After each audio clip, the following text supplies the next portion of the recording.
এবার 10,000 কণ্ঠে গীতা পাঠ। দক্ষিণ 24 পরগনায় প্রথম গীতা পাঠের অনুষ্ঠান।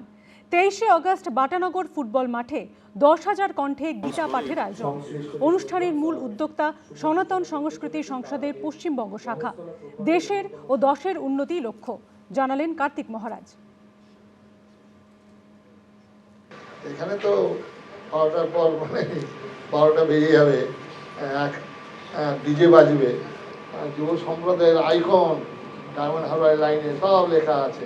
আরে বাংলার আইকন স্বামী বিবেকানন্দ, নেতাজি সুভাষ, পূর্ণমানন্দ সমান্দার আইকন, সেখানে বাংলার আইকন। এই অবস্থা থেকে ঘুরিয়ে আনা আমরা পেয়েছি সারা পশ্চিমবঙ্গে। আজকে কোনো জায়গায় 10,000 কণ্ঠে, যেটা মহেশতলায় হবে, যাকে কেন্দ্র করে আমরা এখানে এসেছি। কোনো জায়গায় 50,000 হচ্ছে, কোনো জায়গায় 5,000 হচ্ছে, 10,000 হচ্ছে। চতুর্দিকে এই গীতা পাঠের একটা প্রচলন, প্রবর্তন হয়েছে। এই 10,000 কণ্ঠের গীতা পাঠ, এই গীতার যে অমৃত বাণী, আমাদের মূল্যবোধ, সত্যনিষ্ঠ, কর্তব্যবোধ, আত্মশুদ্ধি, সহনশীলতা, শান্তি, এই সমস্ত বার্তা ছড়িয়ে পড়ুক।